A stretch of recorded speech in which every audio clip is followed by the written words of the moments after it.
Buddy, and welcome to Navadia. All right, sorry. That was just a request from Jen. So I hopefully everyone can see. And can the... Okay, cool. So it is now definitely live. I'm just the lag. Okay, so we sure are. Yeah. Okay, so from the clockwise, okay, just letting everyone know that I have had a really fucking long day today. I've had a 12-hour shift today, so if I make zero sense, just pat me on the head and just talk. Oh, we'll giggle. Yeah, okay. So going from the clockwise direction, so Nacho, you're next. Who are you? What are you doing? Why are you here? Who the fuck are you?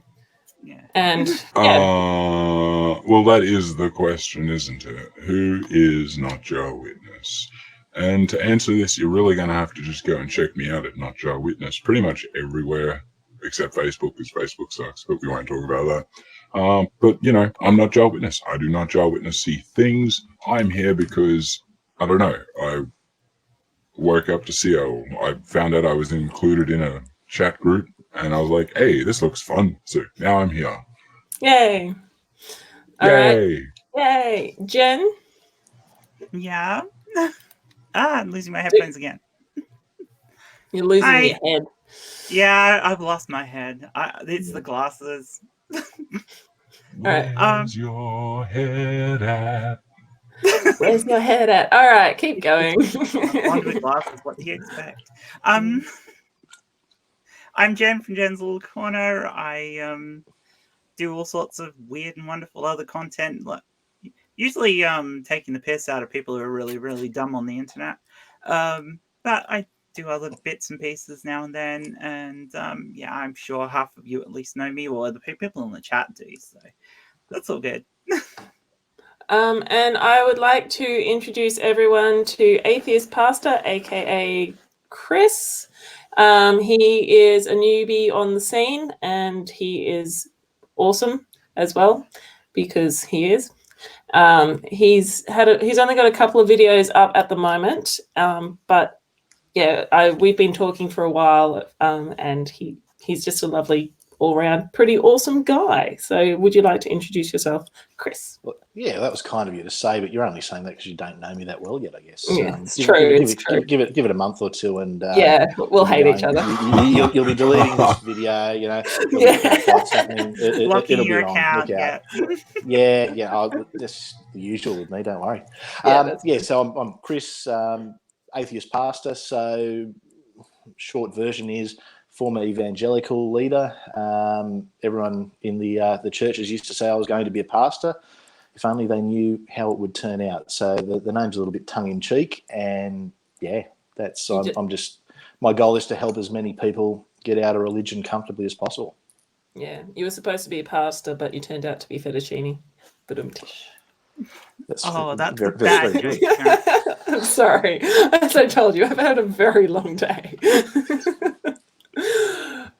Yeah, so this was Chris's idea for this question, and so I'll get Chris to introduce this idea.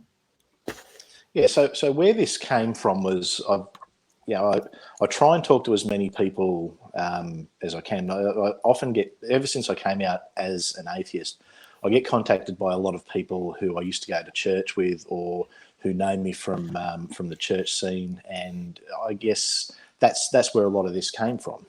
Recently, I was talking to a fairly good friend of mine, and he, for all intensive purposes, is an atheist, but he struggled to connect with the atheist community because of where he sits politically. Now, he's fairly conservative. He's what I'd say he's more of an economic conservative rather than on social issues. I think like pretty much everyone, he voted for marriage equality, and on a lot of social issues like that. He probably sits more on the progressive side, but he's sort of, because he's a Liberal voter and supporter, and for those who are overseas, our Liberal Party is the right-leaning party, so that hopefully that doesn't confuse too many people. Yeah, It's like the Confuses Australian. us. Yeah, well, the Australian $2 coin is smaller than the Australian $1 coin, so you know. Don't get me started on the 50-cent piece. But so he's struggling to engage with the atheist community because every time he's tried to, he feels that there's a lot of, I guess, Liberal Party bashing, especially because I guess with ScoMo being the PM and being fairly open as an evangelical Christian. Sorry. It's a running joke between Jen Notcher and I. We'll catch you up later. Somebody talks about Scott Morrison and one of us says, arsehole. Well, considering the topic, you might be saying it a lot tonight. Very much likely. We've said it now. I think we'll try and stay away from it. But yeah, so I guess, his view is he's struggling to engage with the atheist community, and he's even loath to call himself atheist, which seems strange to me, but it's because he feels that it's a bit of a bastion of the progressive left, which I've tried to explain to him. No, just come and engage, but that's the impression that's out there. So it sort of led me to the question, well, can you be an atheist and can you be conservative? Oh, well, it is a good question. I think pretty much most of us on this panel would probably say yes. I have at least 3 people I know who are atheists and are very conservative. I even know a atheist who voted no in the gay marriage plebiscite. So I don't really have too much of an argument against that question. However, Jen, you brought up a really good point. Is like, can you be atheist? What was that point that you said just before we went live? My point was, I don't see any problem with anyone who is conservative being an atheist, but I think in the current climate they may find it harder than somebody who is more left. If you're a centrist like I am, it's fairly easy, but I'm a left-leaning centrist anyway. But it's fairly easy when you're down to that sort of level. But as you start to go more right, you also take on some of those other ideologies which don't necessarily fit well with the rest of the atheist community, even though atheism is really only about one thing, whether or not you believe in a god. The community itself, especially as in the community that most of us interact with online, is more leftist leaning, is more progressive in general. I mean, not all of us, but a large proportion of us. So finding your niche in that area is a lot harder if you're more right wing. Yeah, I don't know if it's necessarily true though. It's not harder, it's just less common maybe. Because I mean, my most strong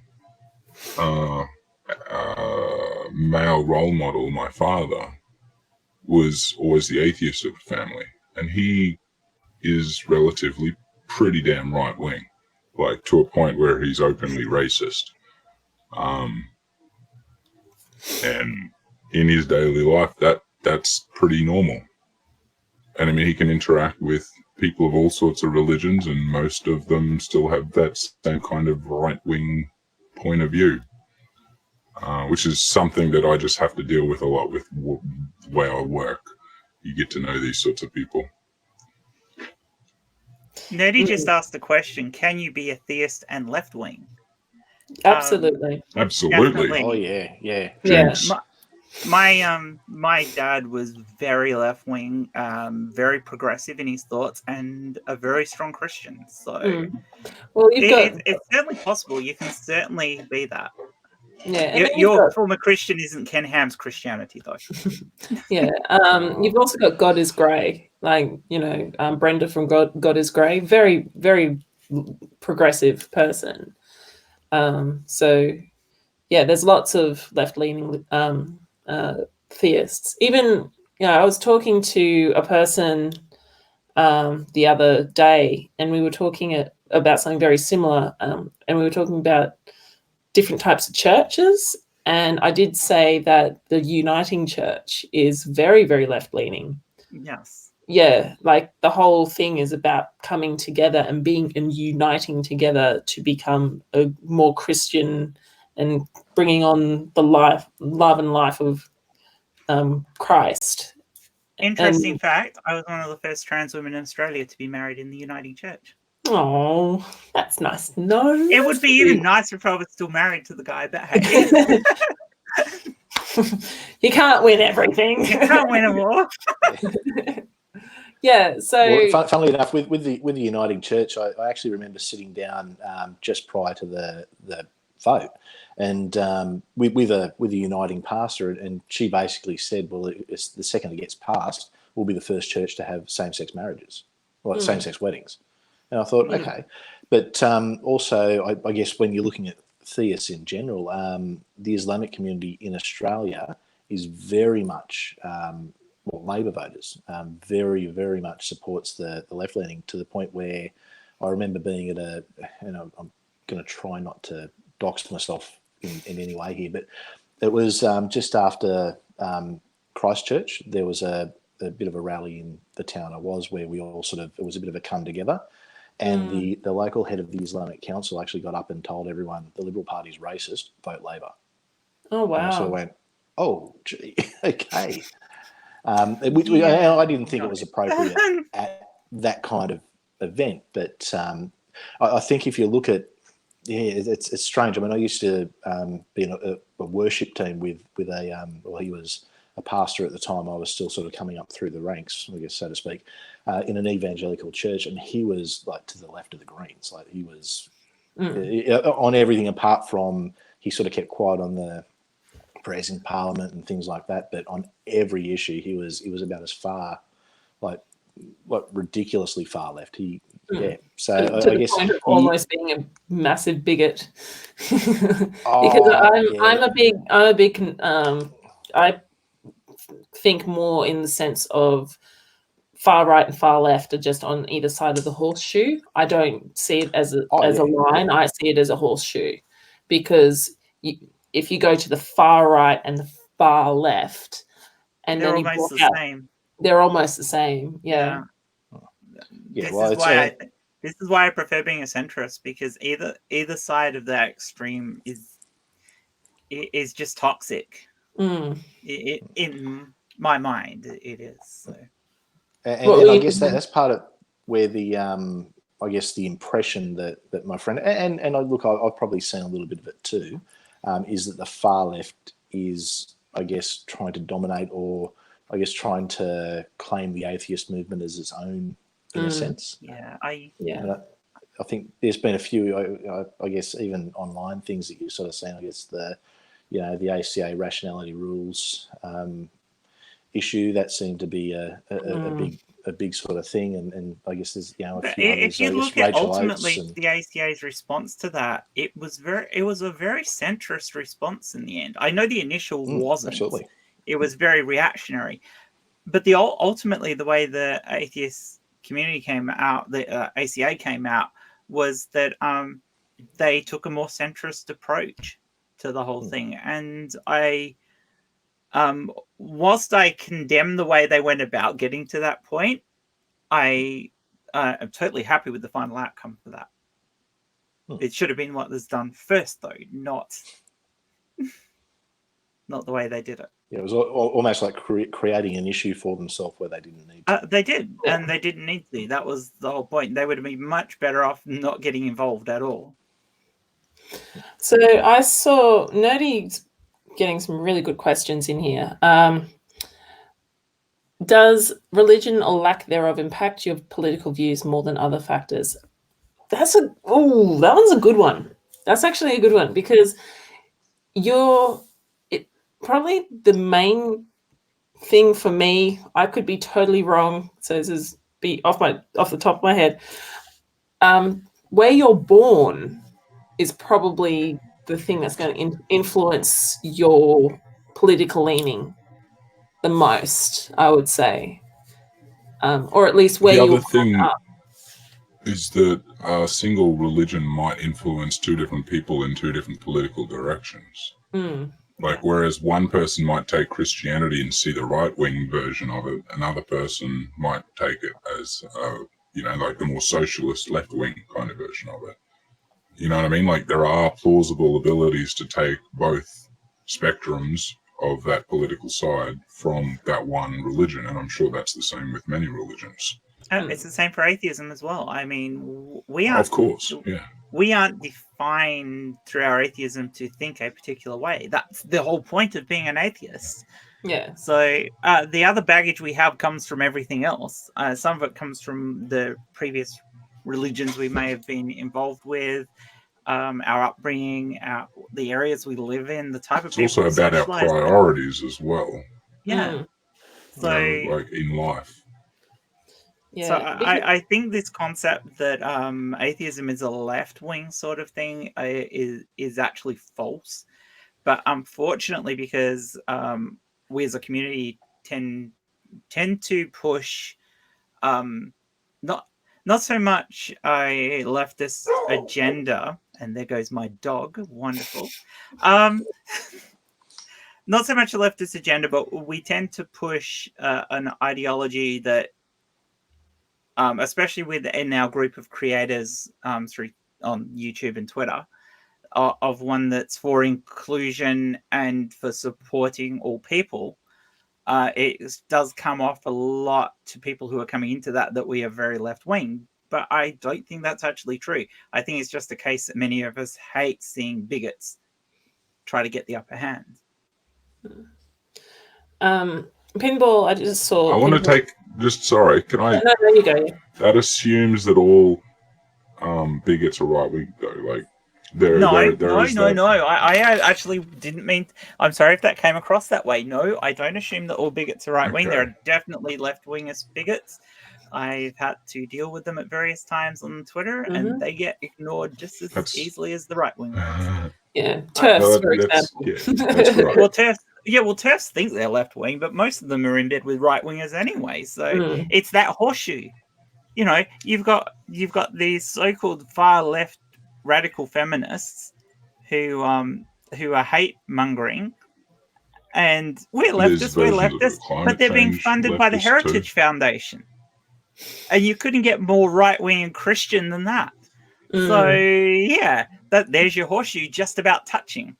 Yeah, that's the problem. When you get to that sort of level, you're prepared to get into bed with the people whose ideology might follow yours, but the rest of their ideology is completely different, just so that you can push your agenda. And that's what I hate. I hate people pushing those far agendas, because that's what ends up hurting people. It hurts the most people. Yeah. Yeah, I know, I guess, and I'll be pretty open. I've mentioned to you guys before, I do sit on the right side of politics. I'm probably what I did call a centre-right. I am a Liberal Party voter. And no saying bad things about my good mate Samo, but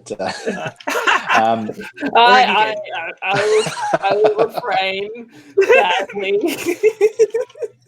I couldn't help that. It was there. I had to take it. Okay, so remember how I introduced you earlier? I take that all back. No, I'm joking. and remember how I said, "Give it a month and you'll hate me." Yeah, true. So one thing that I guess those who are, and look, I'm very centrist. So when I say I'm right leaning, I'm right leaning on economic sort of stuff. So I guess trickle down economics, things along those lines. I'm very much a believer that we need to do something on climate change. When it comes to, I guess, a lot of the social issues, I proudly voted for marriage equality.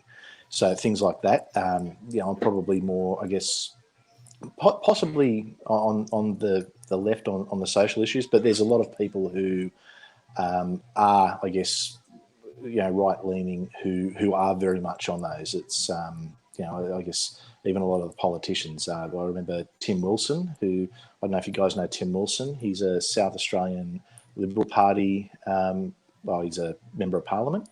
In his maiden speech, he actually used it to propose to his partner, and that was prior to the marriage plebiscite. So there is, I guess, sorry, I sort of deviated from what I was going to say, which is the far right, I guess, all the lunatics that are out there. Like those of us who are centre right and moderate, we can't stand them. We hate them probably as much as, I guess, the centre left would probably get frustrated at the Antifa of the world. And as far as I'm concerned, they're all one and the same. I mean, the Nazis, it's short for National Socialists, and socialists, on either end, I think they're basically putting the same thing out there. It's just it's a lot of divisiveness. They just sugarcoat it differently.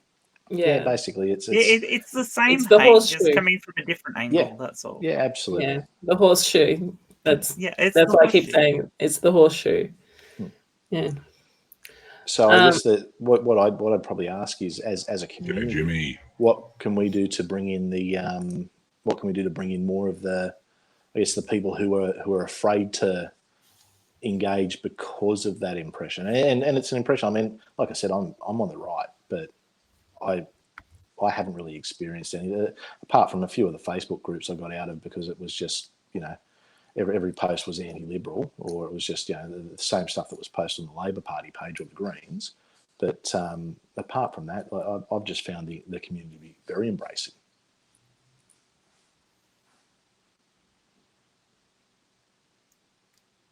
Silence. Yeah, no. As we probably just established several times during the stream, but without actually saying, is that extremes on both ends are just as toxic and awful and terrible as each other. And we need more centrist right voices such as yourself, Chris, because we're in danger as a general. At least for me, I'm in danger of surrounding myself with centrist left. And I do need to hear those voices that aren't centre left, but centre right. But I will reject every single extreme voice. Extremes like what? Yeah, Telltale says this all the time. Like, extremism doesn't matter which side you're coming from. Extremism is extremism, and we need to fight that. So, no, I'm with you, Mara. The more voices we have around the center, the better. I don't want to be in an echo chamber. It's why I will listen to people, even if they've got what I consider an extreme point of view. I will still listen to them up until the point where I realize they're actually not listening to me either. If they refuse to listen to me, as I said to you earlier, Mara, that's it. I'm done. If all you want to do is lecture me, you can fuck off. Basically. Sorry, you don't like swearing on your channel. Sorry, Mara. Wait, did I hear that right? Did you just say Mara doesn't like swearing? It's not that I don't mind swearing. Bullshit. I don't mind swearing. It's just I try on my recorded videos. I try not to swear. For one, for monetization reasons. Two, I do actually have children that come in and watch, and I want to at least respect that. I'm happy with shit, crap, whatever, but there's certain words that can't. Like this is Australia. This is I'm not overly keen on the C word, to be perfectly honest. Fair enough. I think Jesus doesn't like potty mouth. So I agree with you. Not to respect Jesus. There is definitely times when because I'm the same where I don't like when it's overly used. There are people that use it every second word kind of thing. Too much for me. Isn't that the same with every word, though? I mean, I've cut back the amount of times I say arsehole on videos for that very reason, because it was starting to get a bit monotonous. So I started to police myself, because if I'm just saying it because people are enjoying counting me saying the word, then what was the point? It's losing all its effect. So I cut it back. I will use it when it's needed. I will use other words when they're needed too. Although I haven't put a good cockwomble in anywhere for a while. So that's a beautiful word. I love that. It is. I love it. That is an amazing word. We have to thank the British for giving us womble so we could have the word cockwomble. All right, we kind of slightly off topic at the moment. Sorry. That was probably my I'm going fault. to use it I at will least take the twice a blame. month. It was definitely your fault, Jen. Don't lie. Definitely my Definitely. Hey, I took a responsibility there. Don't downplay it. I won't. So a couple of questions. God, Mr. Atheist is in your chat. I know. That Hi, he Jimmy. is. Hello. Hi. Which is kind of like, oh my goodness, but you know, I'm not fangirling at all. No. You know, he might should not have be seen an your Australian, face. but I The would love to moment, have the his point of moment view on Mero this. noticed him in the chat, you should have seen a fucking face. You're gonna mean that, aren't you, Nacho? As I just said, Mero, he may I not be wasn't, an but I will. Australian, but I would love his point of view on this. Yeah, actually. If he was willing to hop in for a little while. All right, okay. Jimmy, I'm going to send you a link because I'm being Bullied. bullied. Yeah, okay.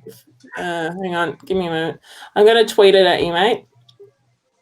If I can. As a DM, I hope. Yeah, that's true. I'm just trying to find it. He's at home. He can't. Aw, boo. Don't boo him. He can't help that. That's all right. Well, I'm running off limited internet myself, so I can understand. Yes, because internet in Australia is too fucking expensive. All right. So there was a question that someone brought up was along the lines of like does religion, like, because a lot of us come from a right-wing religion, do we swing way too far to the left? Does that make sense? Like, I know I thought about that. Yeah, because I've always been center left all my life.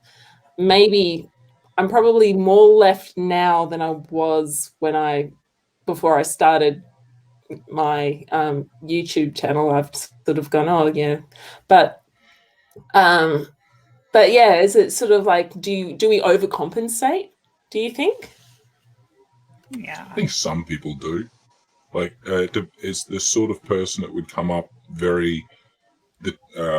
growing up with a lot of stereotypically, like, you imagine a Christian right-wing point of view that leads them into those typical conservative politics, but being instilled through the religion, you'd have that person might come out of it and then have that wild swing and then go too far, you know.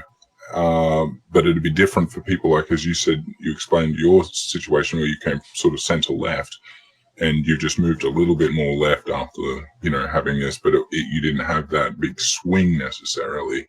So you might not have gone, you know, as far as that other person. And I think it could be very situational like that, you know. Silence.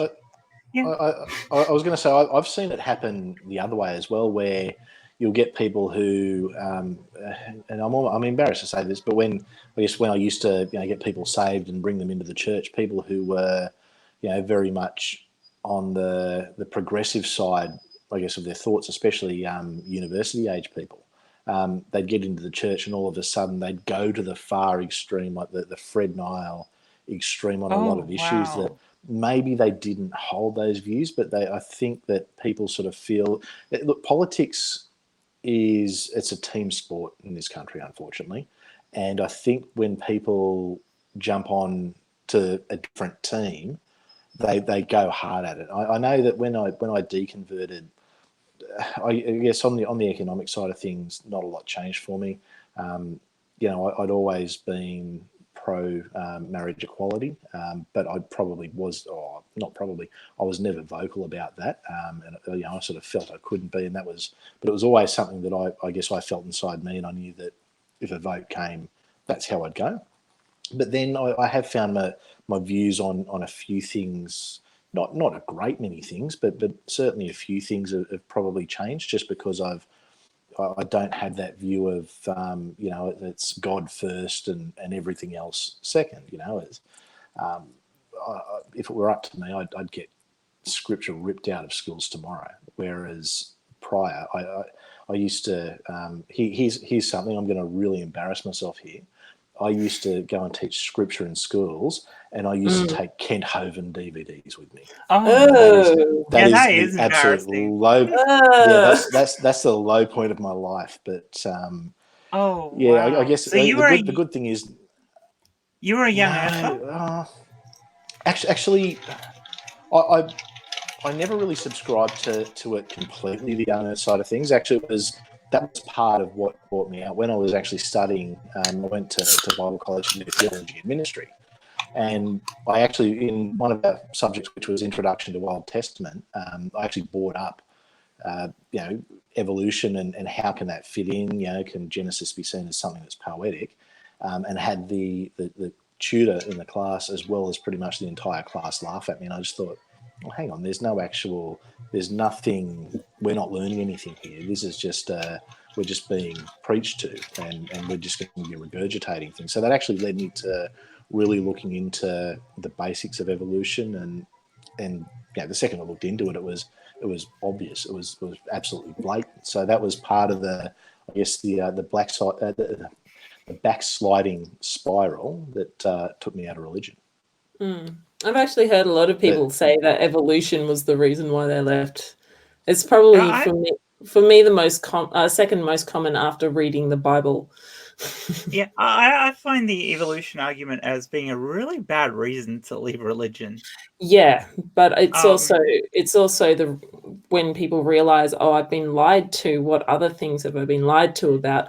Oh, I've been lied to about that. Oh, this is another thing I've been lied to. Oh, so it's a terrible argument, but then it is. Well, I mean, it's a gateway, though, but it's a bad argument for it, because you can be Christian and still believe in evolution. I mean, that was my Christian faith.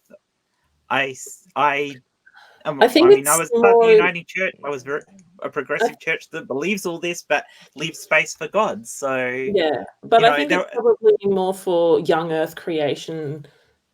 So, like, it wouldn't be so much for you because they suggested that evolution is a thing. So they didn't lie to you about that. It's more, and I could be projecting, and I think Chris probably could respond to this better than me, but this is my hypothesis, is that if you can find a demonstrable falsehood in the teachings of your church, then that's when you start thinking. I don't think it's evolution that causes the would I be correct in that one? Look, the way I came to it, and I guess part of my theology, you've got to remember, when I was studying, is from a very fundamentalist theology. So when I look at the Bible, I probably still look at it with the fundamentalist glasses on a little bit. But for me, so Jesus dies on a cross for everyone's sin, okay? And that's to atone for the original sin, which is when, Eve ate from the tree of knowledge.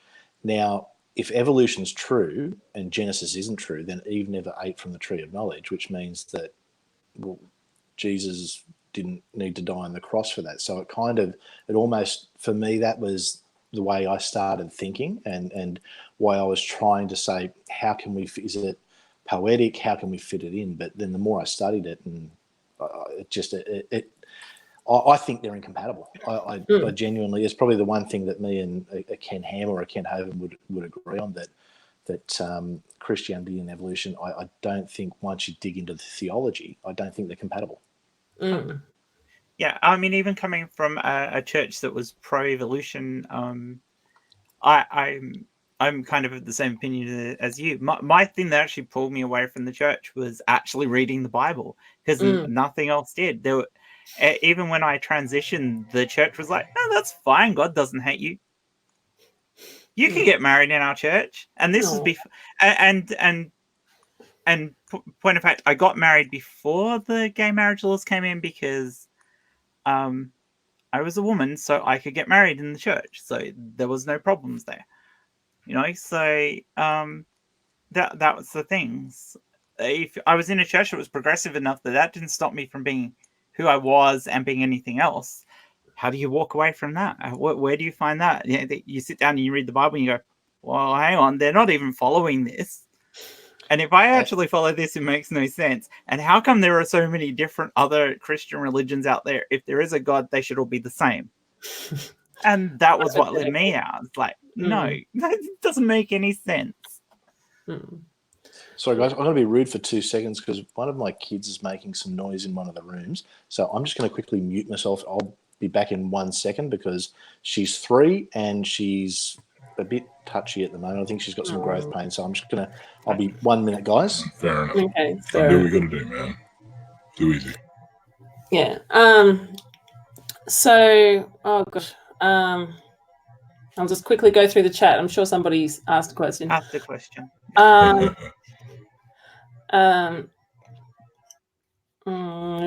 Can somebody ask a question? I like nerdy statement though. The problem is with me that anytime somebody mentions Jesus, I want to slap it out of them. So maybe another question that's probably a good one, going back to the can atheists be conservative?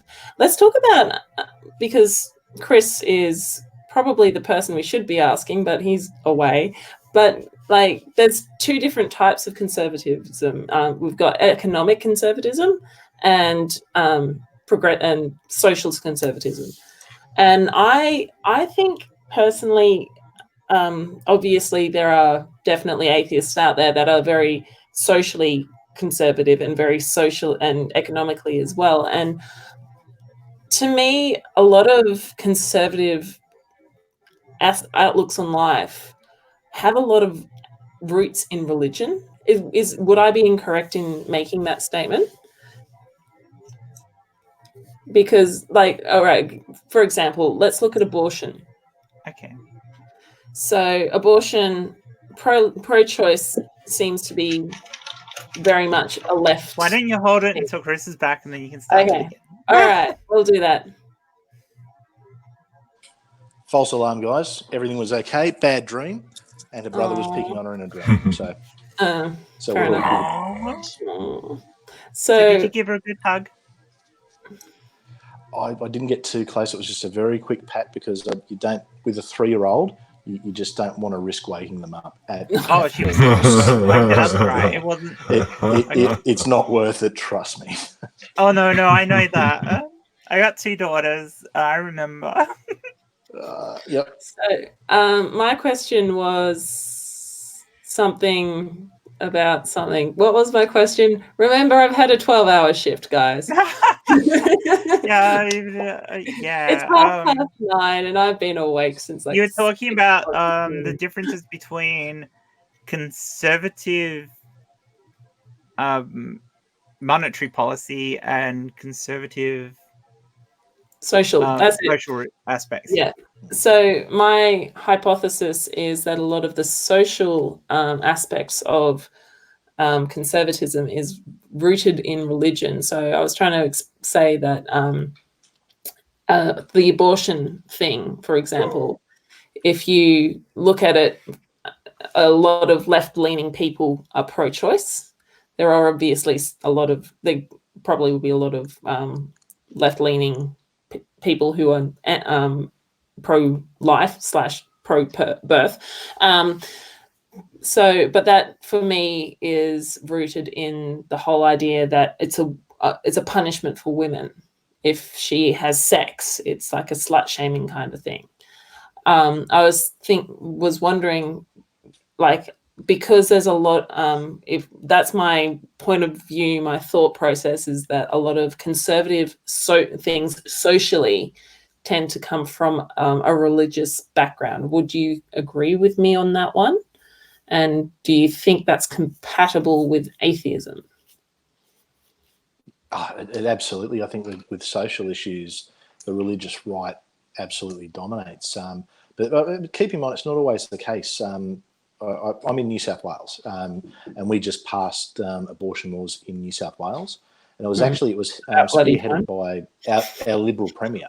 So, and look, realistically, it hasn't made too much of a difference because there was always ways it could happen where so long as doctors agreed. It was just more formalising it, and there was the usual protesters, and the protesters were basically all organised by the church.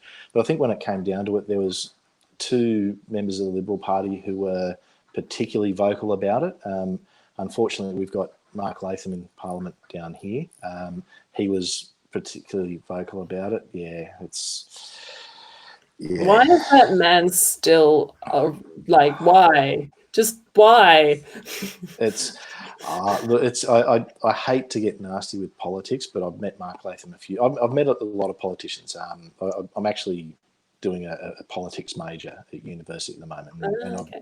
I know a lot of politicians, and I've worked with politicians, and without doxing myself, met a lot of people on both sides. And Mark Latham, I can genuinely say, is one of the biggest wankers you'll ever meet. He is that in. Mark Latham will go wherever he thinks people will vote for him, whether he believes it or not. He's a goose. He's an absolute just goose of a human being. Well, colour me surprised. Yeah. I'm going to say, it's funny how I've never shocking. met the guy, but I somehow could just sort of tell that was the sort of guy he was. Yeah. There's It's not not many like people with a you didn't punchable face. telegraph that to everyone. Yeah, because like, for example, in the chat, DB Cisco says, my atheism has nothing to do with my stance on any of these issues. Seems I'm in the minority here. But that was my question. Like, do you think that conservative social policies have its roots in religion? Like, Yes. Yeah, you think so? I would agree with you on that one. It's I'd agree. It's not that it's like atheists can't be socially conservative. It would be compatible with atheism to be able to say, I don't support gay marriage. But when you often ask the one question is like, why? Why do you not support gay marriage? And I don't think I've ever heard an argument that's anti-gay marriage that has nothing to do with religion. So I have a couple of times, but mainly from older people. I think older people who just, they're not open to change. I mean, if you want biblical marriage, then we're adding in, you can have concubines, you can have slaves. It's, biblical marriage isn't between a man and a woman, and that's a misconception that's out there that's sort of perpetrated by the religious right. The majority of the loud biblical voices. marriage is a bond between a man and as many women as he can afford to keep. Yeah, it is. It is. Well, it's even good old Abraham. He had Sarah, he had Hagar. And that's just the ones we know about. So, there was there's all kinds of horrible. The Old Testament. It's just, if you ever read the Old Testament from front to back, it is weird. It's weird. Oh, yeah. You can tell it was written by goat herders in the Bronze or in the Iron Age or Stone Age or whatever. If we go back to evolution, though, would it be safer to say that a belief in evolution and the fact that we are all related to other animals and we are just animals and we have the same sort of traits that they do is one of the reasons it perhaps makes it easier to have a more forward-thinking social policy? Because if you see us as being just as other animals and we can see the things that happening within other animals that happen with us, it is easier to have compassion for those elements when you're opposing that to having a religious bent where everything is ordained by a god. And I think I said that as clear as freaking mud. I think so. I think I get where you're coming from. Yeah, sorry. Yeah. Well, if we evolved, we weren't created in God's image, were we? No. So once again, that it all of a sudden, if you're putting a lot of crosses through the very beginning and the foundations of the Bible, or any religion, you can go to pretty much any creation myth, and evolution really isn't compatible with anything. Yeah. Out of the ones I've studied, at least, anyway. Yeah. Like the whole, you could go, it was just Garden of Eden was an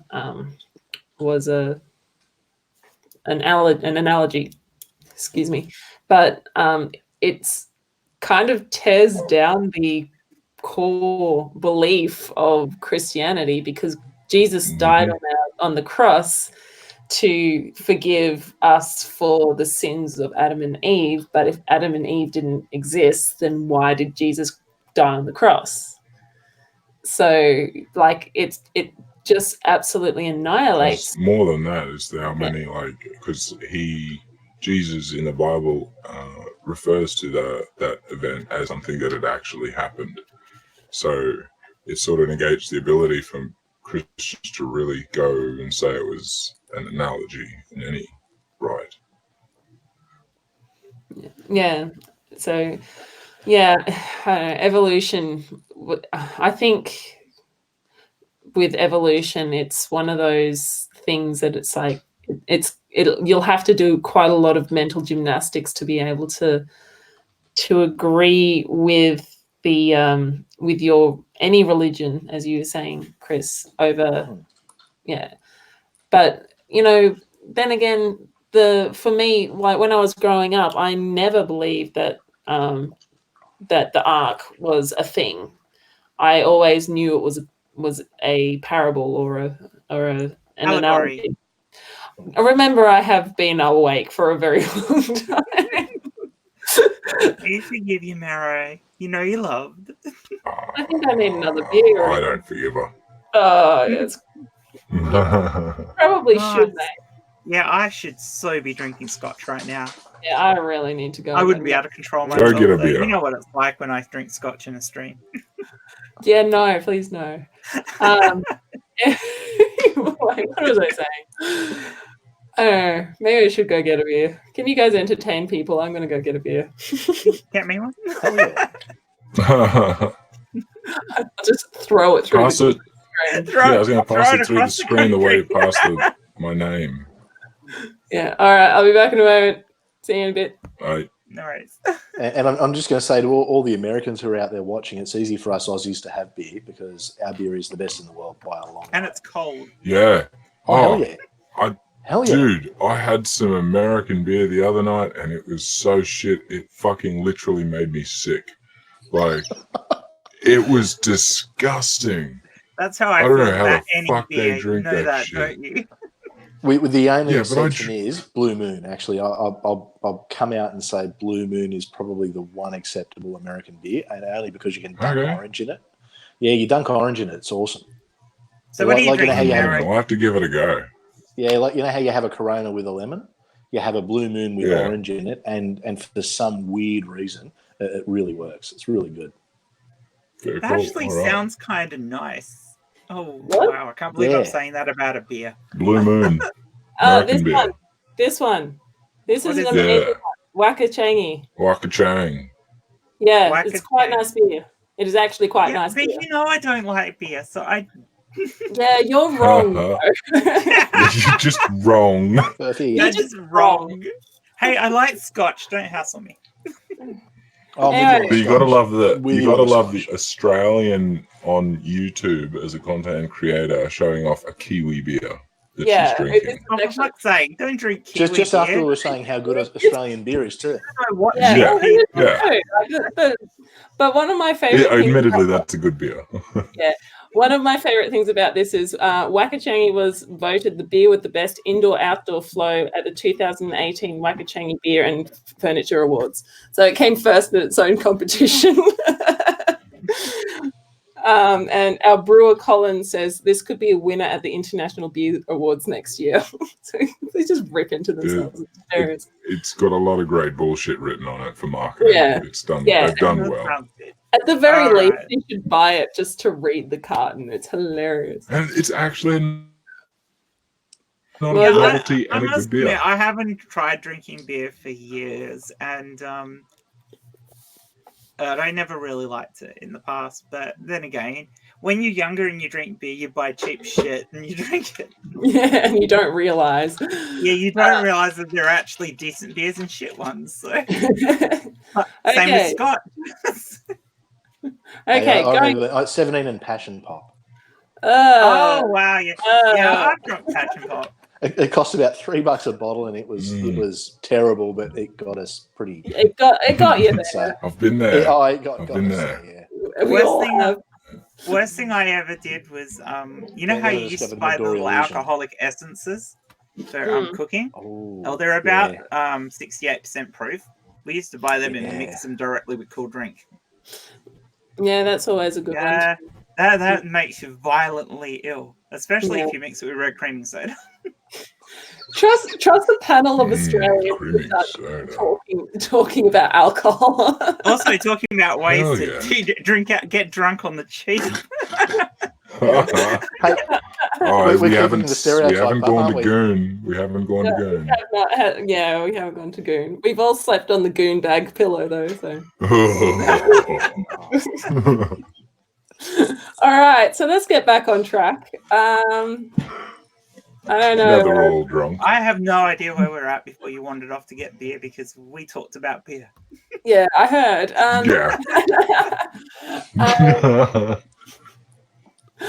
Yeah. So, okay. So we talked about how conservative thought processes and a social construct may be influenced by religion. What about because Chris, you're conservative in the sense of an economic point of view. Do you think that might have an influence on people? Because our beloved leader is a prosperity gospel preacher, to which I think is total bullshit. But Oh, don't get me started on that. It's I could talk for hours on the good old prosperity gospel, but I have to ask, where is the shark when we need it? The shark? Yeah. It's a reference to Harold Holt. Oh, yeah. How the fuck did you not get that? I've heard of sporting. Okay, I think we should probably explain why. People who are in the chat, Harold Holt was an Australian Prime Minister. He was a PM, yeah. For 6 months. For 6 months. Whopping term. It was a whopping term. However, I think Abbott only was second shortest to Harold Holt, only because Harold Holt drowned. He went for a swim and never came back. We actually don't know what happened to him. We don't know what happened. We don't know, but we don't. He went missing, never came back, and now that there is a pool called Harold Holt's something or other pool. There is a pool named after him. Which is typically you have a prime minister dying and name a swimming pool after them. No, it'd be worse. It'd be worse if they named the beach after him. Yeah. Oh, that would have been amazing. That would have been so awesome. So here's the funny thing, and this is something that I guess from someone who's on the right side of politics is interesting with ScoMo. I guess I view him in a different way to, I'm going to assume, everyone else here. He definitely has those in his personal life, the religious views, but I haven't actually seen it cross over too much into politics. I think at times he's pretty careful to keep it separate. I remember before the election when all the camera crews went into his church. The reason that happened was because it was he was sort of refusing to talk about the church, and people were linking him with Hillsong and not understanding what the church was. So that's why they invited them in. So I think the only thing I've ever seen him really, I guess, where religions come into it is when he abstained from the same-sex marriage vote. He said a few things that are a bit despicable about the LGBTQ plus community. Okay, I haven't seen that. Since being prime minister. Okay. And he's discussed the possibility of putting in policies in place that would be detrimental towards people in the LGBTQ plus community. So, yeah, it's certainly his religious ideas do creep into his politics. Whether or not he'll get the traction that he'd want with anything like that, because I think there's a lot of people within his party who don't hold his same opinions. So. Yeah, the Liberal Party is centre right moderate. What was that, Nacho? I was just thinking the thing I dislike about ScoMo is less about that and more about his economics and his, like, you know, values on things like climate change and stuff like that. How his policies implemented are impacting things on those scales. Like, if he came out in a hardcore religious way as acting PM, like, I'm pretty sure even a lot of Christians would go, wait, what the fuck? Because they won't share the same kind of Christian. And that's just not something we really see here. So that's not, you know, and I grant that he will act in a way that is biased or that his opinions will be shaped by his religion. Yeah. That's unfortunate, but that's just kind of the way democracy works. And it's annoying, but that's, you know, it's going to be the same if it's an atheist PM that might have, you know, no interest in, you know, giving extra funding to such and such private schools that are Christian or whatever the hell the issue might be. You know what I mean? Like, then it goes our way. You know what I mean? Like, I think that goes more down to what the mass of the people believe. And at the moment, atheism isn't the mass of the people. See, it's funny that the Christian view, because I remember when I was going through Bible college, what they told us was 10% of Australians are active churchgoers. And you get a lot of people who'll tick the, you know, the Church of England or the Anglican or the Catholic on the census. But, you know, I mean, my parents have always ticked it. And I can tell you, I don't think my father's ever been into a church in his life. And you know, probably the same for my mother, apart from once or twice. So it's, I think a problem we've got in Australia is we've got a lot of people who probably are atheists, but because I think of our attitude and our laid back nature, we don't have that big sort of community. But funny, and I don't want to, I guess, I want to be careful here because I don't want to do the get into political arguments, but something, and this is something that I notice, and I've got my bias, obviously, but climate change, I find that ScoMo does get smashed on climate change a fair bit, but we've actually, I think the government put $11 billion into renewables last year, and actually they're ahead of the Paris Agreement. So I think that there's a lot of stuff, and this is, I put this down to the media, and I try and avoid the media on both sides, because I think that media has just become opinion pieces now rather than reporting facts. And you jump onto something like a Sky News and they're pushing a far-right conservative agenda. You jump onto something like ABC or The Guardian, and it's the other way. And I don't know what the ABC's agenda is now. It's absolutely retarded. No, I'm not going to talk about Q&A. No, I'm going to do a video about it. I can't watch that show anymore. It upsets me. Oh, yeah. It triggers me. He got bad. Yeah. It triggered me. Yeah, Jen, please don't use that R word. That is actually one of the words that I do not accept on my channel. I apologize. For those of you who don't know, I work with people with disabilities, so that's like the big thing for me. That's like the N word for me is the R word. So yeah. So that's okay. You know I don't mean it that way. Oh, I know. I'm just. But yes, I totally get you, and I will avoid it. Thank you. You're welcome. Yeah. It's kind of interesting how the right-wing Christians have against global warming. I really don't understand that, actually. Why do Christians find global warming to be a bad thing? Because Jesus is coming back. It doesn't matter. Oh, okay. Yeah. That's look, and it's actually only a very small portion of the Christian right that is like that. Most people on the right of politics accept climate change, and it's just I think what you get is you get two extremes. So you get the extreme right that will come out and say, no, there's nothing to see here. Guys like Malcolm Roberts and who his views are, climate change is all made up. There's nothing going on. And then you'll get the far left who are saying the world's going to end tomorrow if we don't do anything. and realistically, the truth is somewhere in the middle. Yeah. Man-made climate change is absolutely a thing. Is it part of a global warming cycle? Yeah, probably, because we've seen them throughout human history. But that being said, I ain't a scientist. I can sort of look at the historical side of things, but I think that the truth is probably in the middle. The problem with climate change as an issue is it's always an issue that's down the track. I mean, it's getting closer to it being a huge, enormous, and it is starting to be a huge, enormous problem for us now. But it's always been an issue that's down the track. And you try and get politicians to think of issues that are things that we're going to have a long-term run at, and they can't do it because what they care about is what they can perceivably do in the next term and possibly the term after that, because there's a very good chance they won't be around after that.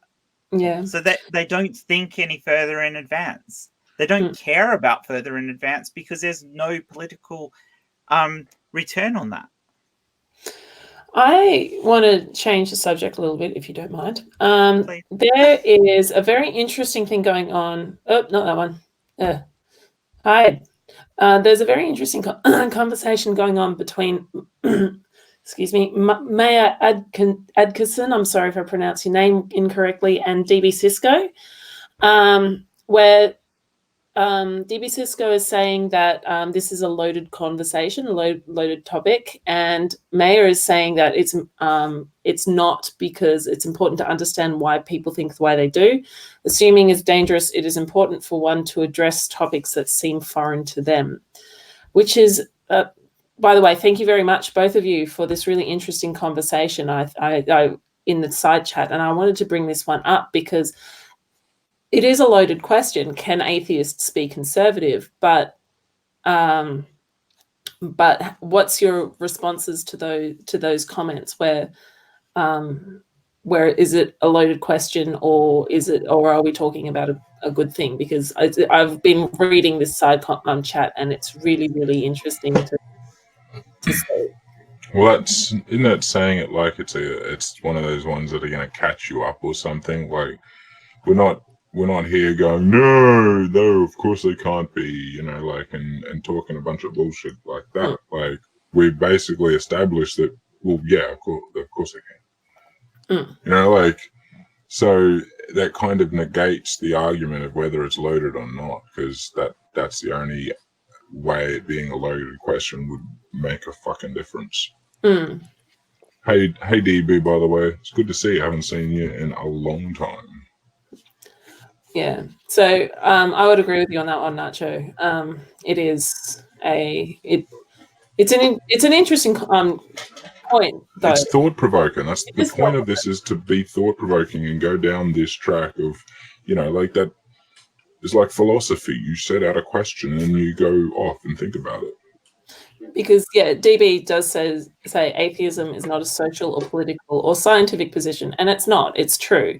But there seems to be a correlation between atheism, and seems like, obviously, you'll find pure scientific denying atheists out there, but it does seem that the more scientifically engaged a person is, the more likely they are to be an atheist. And also, there's a correlation between being left-leaning and being scientifically literate as well. As I said, it's not perfect. I think you're going to get arguments about that I one. really will. That's what I'm saying. It seems. Seems is the main thing. I think it seems to us that way because we are partly in an echo chamber. That's true. There is an awful lot of people who are more left-leaning within our circle than there are people who are right-leaning, which is a shame because we need more right voices, if for nothing else than to keep ourselves sharper with our argument and keep us honest. I mean, as atheists, we value that honesty. So if we can have somebody who's a bit more right, who isn't an asshole, right, come to us and say, look, you're wrong, and this is why, and we can look at that and go, oh shit, maybe I am wrong. That's a good thing.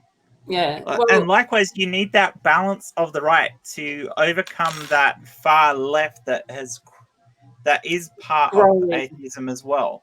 Yeah, So we need that balance. Otherwise, we become very one-sided and a much easier target. Mm.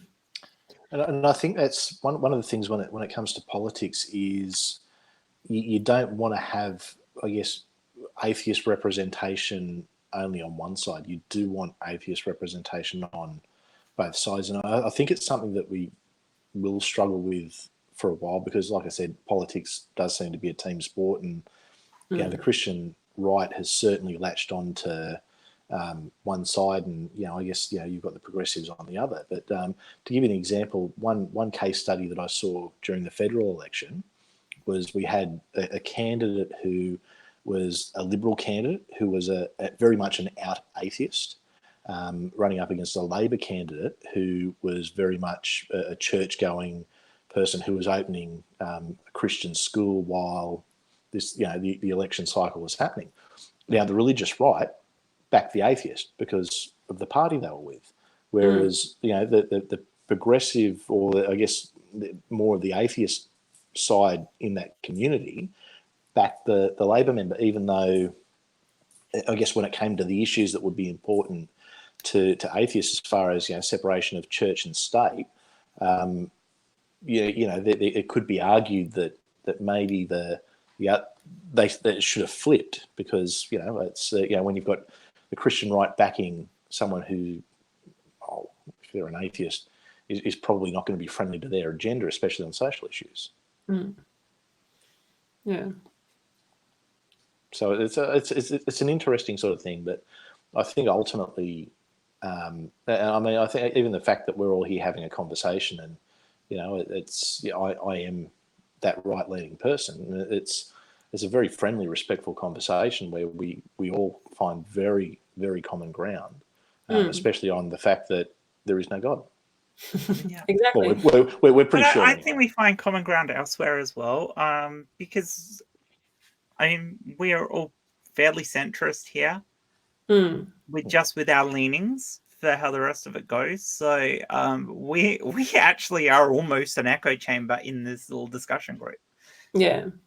The thing is, I think back to a guy that I know at uni who thinks that Trump is the best thing in the world.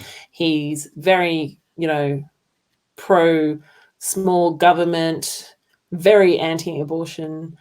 He's probably the person that you would think that I would hate. And I love this guy because he's also a sweetheart and a kind, caring and loving guy. And we need to, we do need to sort of take a step back and go, we might fundamentally disagree on 95% of our social issues, but you're a good person and I'm not going to hate you for that. And it's been really nice talking to him and having that in the discussions that I have with him. I told him last time, one of the last times I saw him, I told him that we should decriminalize all drugs, or most drugs. I'm still a bit iffy when it comes to ice.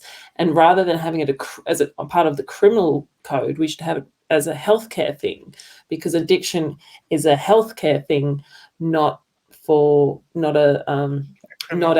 criminal thing. And I talked to him and I said about Portugal, because Portugal did that and their drug use plummeted, absolutely was one of the highest in Europe and down to one of the lowest in Europe. Because one of the first things that happened is that they're not doing police raids on these people who are, they're looking after they don't have to put as much effort towards arresting things in the penalization. Yeah, that's true. And he was like, no, I don't believe you. And I was like, you've got to check it out. And he's like, I doubt he would have, but at least I said that.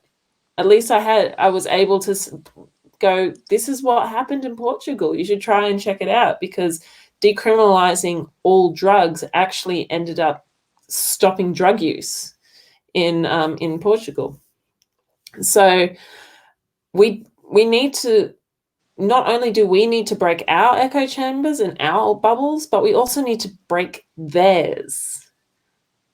Yeah. So anyway, I don't know. That was agree. my No, Yeah, you're nailed dead it. on. You're Yeah, right. nailed You're it. right. echo chamber right And then there. this is this Let's is break why, the like, echo chambers.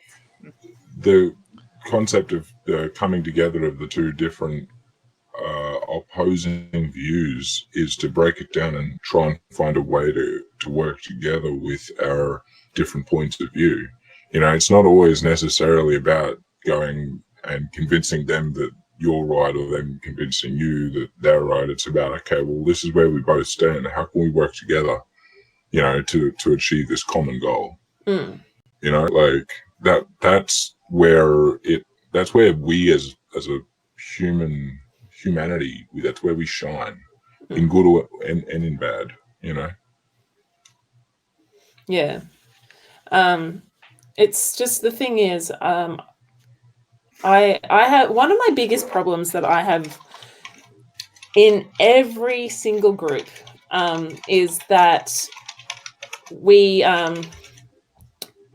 believe that we are right, black and white.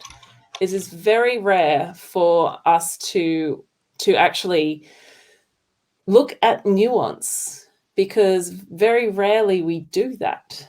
If you know what I mean, like, Yeah. Yeah. So, like, the world is never black and white. Oh, The world, definitely. yeah, Everything the is world, shades of grey. yeah, and it's Shout out really, for Mac. yeah,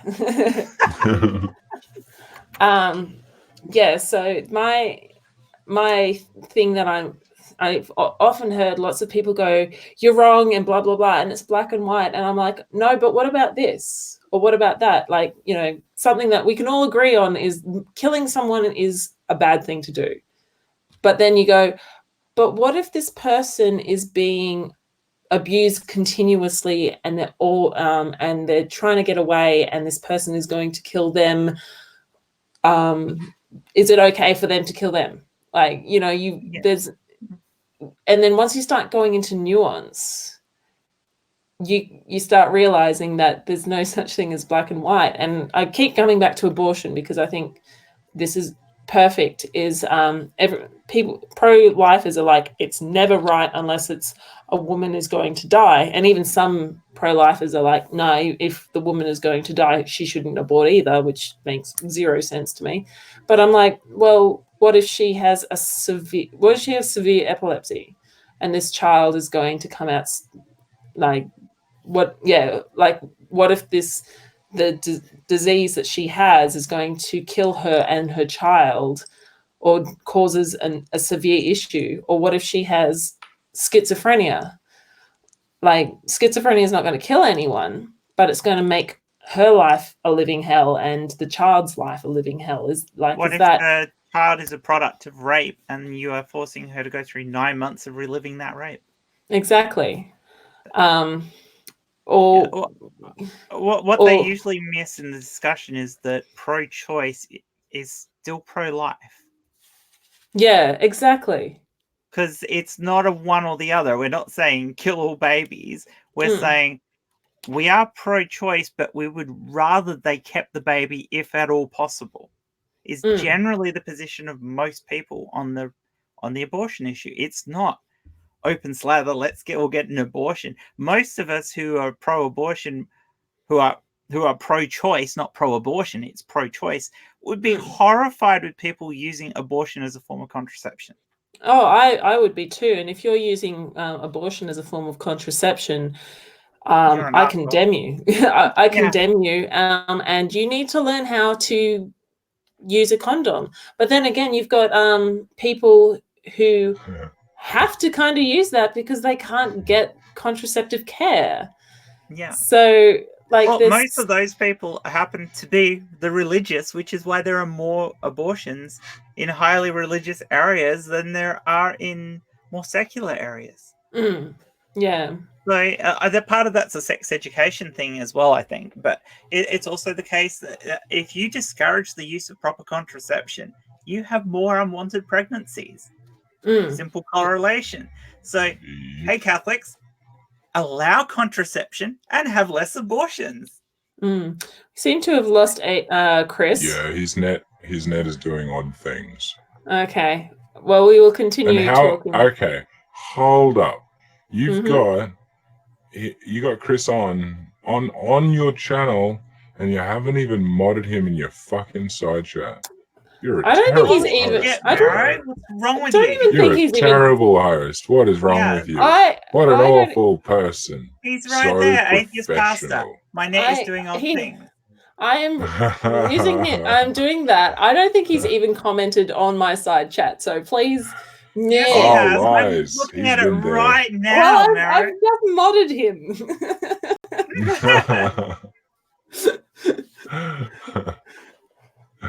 To be fair, I didn't mod Jimmy. So it was really cool actually seeing Jimmy pop in his little special box. He'll never come back now, Mary. You're done. No, I know. That was awesome, though. It was so nice to see him in your chat. Yeah, it was pretty cool. That was brilliant. It's so sad he wasn't in a position where he could come on. Yeah. Hey, you know he would. So you're gonna have to do that. Jen, I hate you. So Chris is coming back in. All right, go get a new beer. It's easy for him. If we want to go and get a beer, we have to leave this blank spot where we were. Yeah, I'm still. I have to drive to the shop if I want to go and get a beer. I don't. I have a fridge. I have a fridge too. There's just no beer in it. Yeah, because you hate beer. We've discovered that. There is scotch in the cupboard though, and Pepsi in the fridge, so I could have a scotch and Pepsi. We are out of ice though. So. Yeah, that was my fault. I meant to buy it and I forgot. So yeah. You buy ice? Who buys ice? Who buys ice? I do when I'm lazy and I haven't refilled all the ice things. How are you? But why are you buying ice? This is wrong on so many levels. It's one of those things. It's like you hit summer and go, I haven't frozen any ice in the freezer, and now I have to find out where all the ice trays are so I can do ice, and I've got no idea where they are. So you can buy them for you can buy 2 or 3 for $1. I know, but I've got about 7 or 8 of them. So it's like I need to find them so that I can use them. I pretty sure my daughter nicked a couple of them because there's a little bar fridge in her bedroom and then she's freezing ice in her own room. So fair enough. Which is cool. She gives it to the dog because he likes chewing out bits of ice. Aww, that's cute. He's adorable. Yeah. I have ice cube making things that are actually a shot glass. Why are they talking about having sex in the side channel? That's a good question. Who are we talking about? And when can we having sex is not equal to having a child. Oh, I think they're still talking about the abortion thing. Oh, okay. Yeah, okay. I've moved on. To beer and ice. We've gone back to alcohol. How is that? That every time, yeah, exactly. We're going straight back to alcohol. We are so Australian. Australian. Yeah, we're Australian guys. This is Australia. Okay. So live the countryside, that's the name. Yes, a condom wouldn't make any difference to my ability to make crotch fruits. Nerdy, that's an amazing. That is beautiful. I'm showing. Yeah, I had to say it once. I read it. I had to speak it. That was fun to say beautiful. Too. Well, so my well ability. Done, Nerdy. Tria says, I didn't know a condom existed until I was 19. And Critical goes, Tria, that is very wrong. And that is incredibly wrong. That's very, very wrong. Unfortunate. Definitely unfortunate. I knew they existed. My head doesn't want to know. No, it's... We could talk about so you guys... Sorry, you had Mr. Atheist here, and I just want to point out that God himself dropped into my chat. So Really? Oh. Really? Yep. Which one of And the gods? Guy the good one. Guy Oh, the good yeah. Which one? one. Yeah. God, The actual The good one. The one who Guy wears the good mask. one. God, the good one. All right, nice. So how about? He's hilarious. Have you actually been on a stream with him? No. I don't know if I've joined him in a stream, but He has. I was I've been on Angie's his chats, stream side last chat. weekend, in and around where my video premiered. If you actually watch her stream, we are doing running commentary on my video at the same time as my video premiere. And he joined us afterwards, and he is absolutely hilarious. Fair enough. He's a lot of fun. He's Hey, so good. Chris. So much fun. Hello. Hey. So So- now- so Hey, mate. That was a lot of fun. So my iPad decided to do something crazy, so I had to go and dig out my laptop, plug it in, get it all set up, and first world problems. yeah, Your Oh, video yeah. looks better. At least you actually, got it in your back. yeah. You're also That's slightly, pretty good. you're slightly off center. Yep, And give me my- 2 Oh, seconds. Jesus. Yeah, Picky, I'm one of picky. those Get it people. fucking hell. right. Nacho, were there any questions or comments that you saw in your side chat that's been interesting?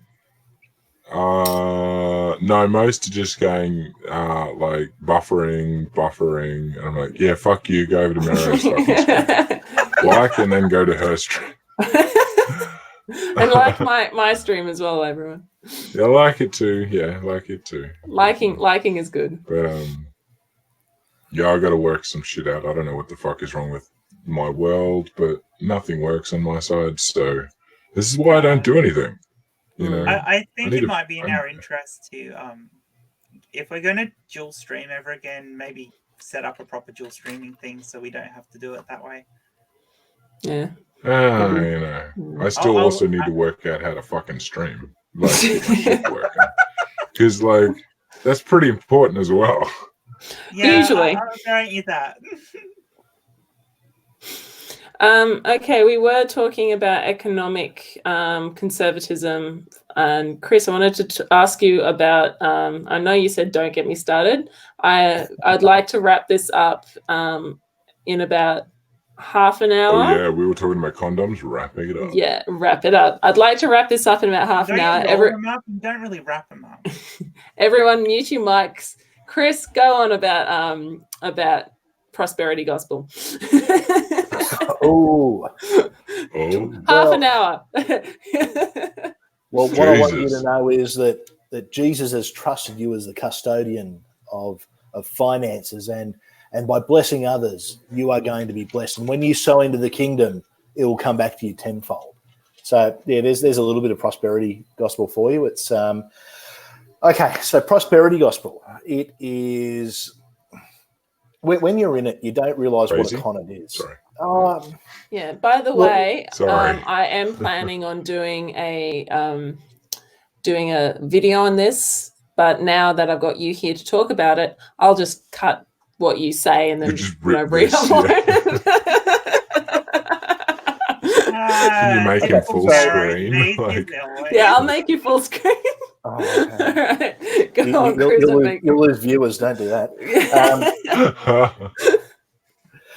Yeah, so as I was coming through the churches, and it's funny with all the prosperity side of things.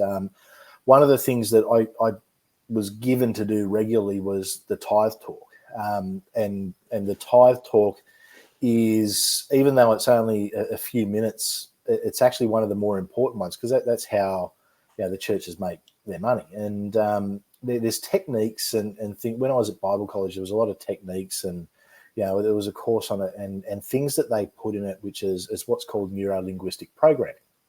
Now, what neuro-linguistic programming is, that's where you use different tones in your voice and different techniques, and it's almost a form of mild hypnosis for people. So when you walk into and I'm going to use charismatic churches, so I'll use, I didn't go to Hillsong, but I'll use Hillsong as an example, because I think most people are probably familiar. You walk into a Hillsong church and it starts off with very everyone's excited, the hands are in the air, it's, yeah, we love you, Jesus, and they get people real pumped up, so that adrenaline kicks in. The next song is similar, and then they drop it down a tone to something that's, still got a bit of, we're partying, but we're toning it down. Then all of a sudden they go into the tithe talk, where there's soft music, very reflective music, and a lot of thank you, Jesus, and worship you, we love you, Jesus, and all that bringing people right down. And that's when the tithe or the that talk will come into place, which is generally along the lines of, well, everyone's different depending on the style, but when I used to do it, and I'm embarrassed coming back and saying this because I look at it now and I've got issues, but at the time I was very genuine when I did it. I would talk about how, by investing in God, it's you'll be blessed because he'll trust you with his money, and he'll trust you with his blessings, and he'll ensure that you get more because he knows you'll do the right thing with it. And you normally have a bit of a story in there and a lot of thank you, Jesus, and sort of prayerful things, and that's how the tithe part of it worked. But it's very much a systematic thing, regardless of what evangelical church you go to. It's the same process, and if anyone doesn't believe me, if you really want to be cruel to yourself, go and watch a Hillsong video and watch the whole thing, and you'll see exactly the way that they do it. So the thoughts behind the prosperity gospel, it comes from Genesis, where they talk about a tithe, which a tithe actually means a tenth, and it is expected that you will give a tenth, and it used to be a tenth of the harvest that would, or the grain that would, sit there for that just in case, and it's sort of been twisted a bit into give to the church, and they'll make sure that you're blessed and you're rich, and bullshit sort of thing. So that's the basics of it. You probably don't want me to go on for half an hour about it, but and look, it's a lot of preachers like to do the tithe talk. I remember one of the first ones I did, and it was I spoke about how it was a story that had actually happened to me, where I was pretty skint at the time, and what had happened was I'd planned on taking the family to the football, and sort of had $50 put aside for that, and when I went to go and pay for the tickets, it knocked it back, and I realised that I had it was a World Vision sponsorship, and the money for that had come out, and how I was angry at the time. But then I realised, well, hang on a second, there's more important things than going to football and so on. Anyway, that night after the service, I probably had about 5 people come up to me and give me $50 because God had told them to. And I'd mentioned it to someone else who was in leadership there, and their comment was, well, you probably want to use that one again. And it wasn't tongue in cheek. It was very much serious. And I'm like, oh, okay. So it's there's a lot of bullshit at the top of the prosperity churches. And look, there's some genuine people too. I know a lot of people who are pastors, and they wouldn't have a bad bone in their body. It's they probably willfully ignore a lot of the Bible, but they genuinely do believe what they're talking about. So I'm always a little bit wary. I don't want to smash them too much, because I'm hoping that they do what I did and realise it's rubbish. And I want to say bless you there, Navadia, but I'll say gesundheit. Gracias, señor. Salud in español. Choice in Kiwi. But yeah, so that's where it's the thinking behind the prosperity gospel comes. But I think we need to be very careful not to smash people too much on it, because a lot of the people who buy into prosperity gospel are the ones who are actually donating into it. That's why you've got the mega churches. I remember when the church I was at, or one of the churches I was at, they wanted to do a renovation and a few other things, and basically for probably 2 months we had, all we heard was it was just prosperity, because they were trying to get people to donate extra at that time. So they'd have the normal tithe, and then they'd have what they'd call a second offering, or love offering to invest in the kingdom and to invest in the church. So, and most of the people who did that with absolutely. I mean, I threw in extra at the time. You know, I certainly couldn't afford it either. And I did that with all good intention. And I even questioned whether some of the people in leadership had bad motives. I think it's just everyone gets trained in a certain way, and that's what drags everyone. It becomes habit. You know, the next generation will be trained to do the same thing, and so on and so on, and they don't realize they're using things like neuro-linguistic programming and when I say NLP. So to give you an example of that, what will happen, you know, say in a sermon is you might talk about, and the Lord wants you to think about this certain verse and there, and now I'm going to come back down a tone because this is the message that I want you to hear, and this is the bit that's going to stick with you. Things along those lines. But it's very think the way they do it in a movie. You know, like think the emotions you'll feel in the different ways. Like for me, this is the way I think of it because I have a bit of a director's mind, and so, and that's kind of why, because I was trained in that same kind of way, and that speaking and how to influence people using my speech. So yeah, sorry. I mean, I just realized I just barged in, but I'm kind of agreeing in every way. Like I didn't want to actually interrupt. Yeah. I years ago, still haven't found my copy of the book, People in Glass Houses. It's a book written by someone who used to be a part of Hillstorm. I can't remember her name. Her last name's like Levine. I like that written by someone. Well, I would hope that the book wasn't. It just appeared out of nowhere. Yeah. Like hey, wow, if it did, maybe that's a real gospel and a real God. And she was talking about how Hillsong uses music to influence the brainwaves in the brain. Shut up! Well, I mean, there's obviously not many brainwaves going up in your brain. A lot of people who go to concerts come out feeling like they've had a spiritual experience, and it's what the music does to them because music resonates so deeply with us. That and the drugs. Which is why churches use it. It's why modern churches use upbeat, lively music, get lots of different instruments so they can make a rich, strong sound.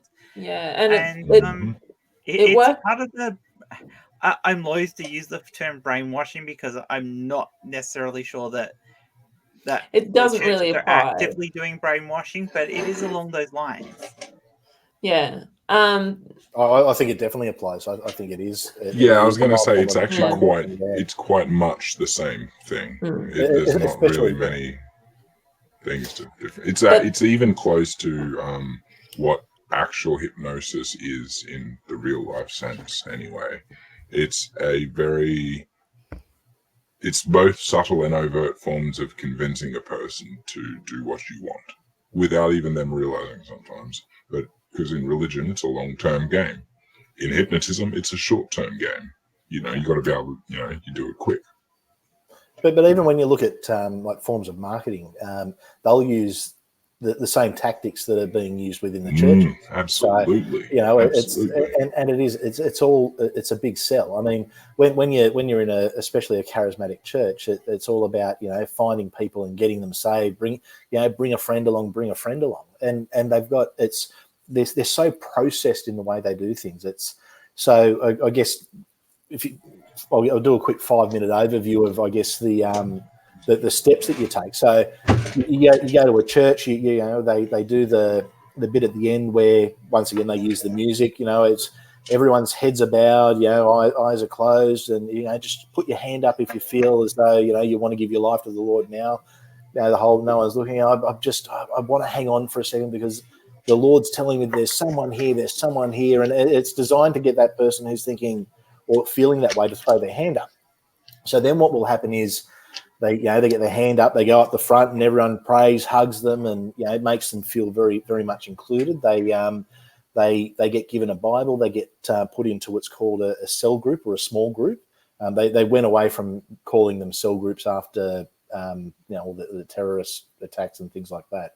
So they call them small groups, where it's essentially it's a Bible study group. And then once you've sort of gotten to a point, and almost once you've brought enough people along and you've gone through the processes, and you've recognised and renounced your sins, and almost had like a having a mental blank where they cast the demons out of you. Exorcism. Exorcism. That's the one. Yeah. So it's too many beers and too late on a Saturday night. So it's all right. I don't have church tomorrow, so it's all good. Wait. Too many beers? There's no such thing. It's the excuse. One beer is too many, not sure. If you're going to drive, yes, but come on. I have Too many alcohol. Yes. Like that, not on the whiskey.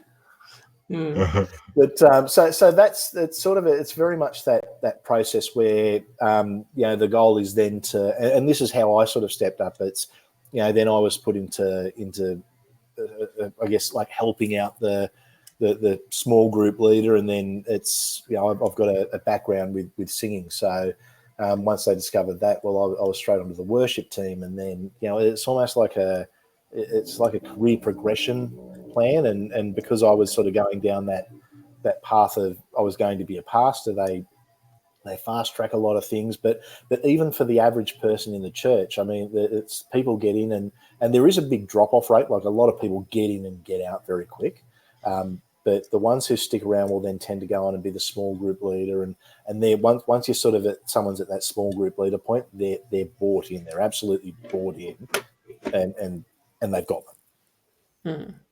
Unless they go and read the Bible and do what I did. Okay. Well, thank you very much, Chris. I really appreciate it. I'm actually going to wrap this up now because I am about to pass out. Too much alcohol, Mara. No, it's too many hours vertical. Fucking had to. Yeah, much a long day. Up at freaking 6:15 on a freaking Saturday. Mara does better. That was horizontal. Yeah. Yeah, you need definitely more horizontal hours. I very much need horizontal hours. And everyone can interpret it whichever way they wish. That was the point. I meant sleep. You're a boyfriend and girlfriend, aren't you? Kind What? of, I don't know. Kind Nobody even knows who I am, I motherfucker. saw this Who video. the fuck is that, dude? of. Yeah. Dude, it's all rumors. How the man. fuck did he get in here? Who is he? Yeah, like, what the hell's going on? Jesus isn't real, but Nacho is. All right. Keep me out of this. So everyone's links to your channels down below. Please go subscribe to Chris/Atheist Pastor. He's brand new on the scene. Thank you very much, everyone, for showing up. Nacho, can you take us out? Or actually, no, we'll go the other way because you started. Chris, you start. Yeah, thanks, everyone. Look, I guess the more people who want to come and have a look at what I've got, the better. I don't have a lot there at the moment.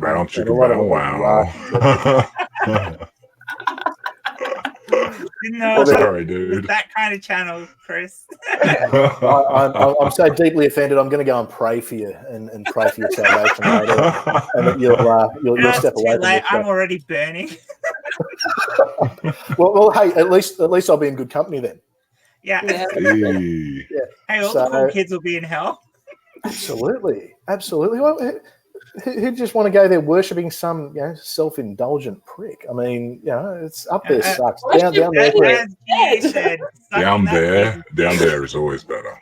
Yeah, and as soon as I said that, I thought, gee, that's going to come back and bite me. I mean, I hope they don't bite you. Well, maybe I'm into that. You don't know. Hey, no judgment, man. No judgment. Thanks for hosting this. Thanks for letting me say hi. And look, I guess I want to encourage anyone who is on the right side of politics out there. Don't be afraid. You're not alone. Join us. We want to hear your voices. Yeah. It's and even if anyone just as far as not necessarily wanting to follow on YouTube or anything like that, but anyone who's sort of struggling, and I know that there's a lot of people who probably aren't out as atheists who will follow these channels, but flick me a message on Twitter. It's atheist_pastor. If any support you need, any advice, even if I can put you in touch with people who can help, that's what I'm happy to. That's what I'm about. I guess helping people out of religion and managing that. So even if you're not comfortable completely coming out, but you just want someone to talk to, just hit me up. Very nice. Thank you, Chris. Jen? Yeah, you guys all know who I am. I hope so. Go and check my channel out. Go and follow me on Twitter. I'm usually getting, despite saying that I wasn't going to get embroiled in other people's arguments, it seems to be all I ever freaking do on Twitter. yes, it does. I'm bad. Check out my channel. I swear way more than Mero does. And don't choke on that selfie stick. Nacho? Oh, well, I've been Not Joe Witness, and I do Not Joe Witnessy things. Come check me out at Not Joe Witness pretty much everywhere, and see I am apparently either real or not real. Make up your own mind, but I am apparently there. I have a thing, and I do stuff, but, at the end of the day, who am I? And go watch our tribute video on Nacho if you haven't seen it yet. It's fucking awesome. And everyone needs to check out Art's song because it's amazing. I was about to say, actually, speaking of that song, I am going to be doing a video clip for that song. And that's my next project I'm going to be working on. And it is going to be funky and weird. Be ready for that. Looking forward to it. Well, my name's Meredith, aka Navadia. Yes, actually, my name is actually Meredith, everyone. And well, yeah, that's kind of what you said.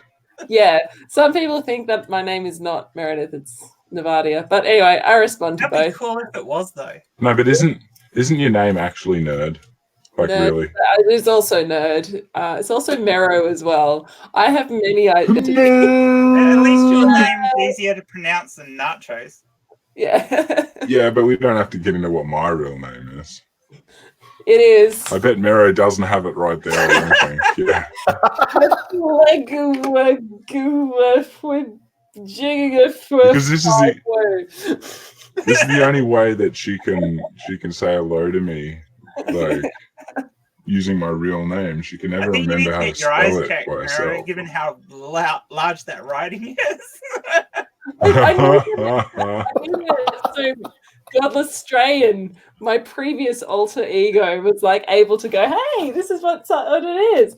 So it's for you. You all need it. Yeah, learn my name, bitches.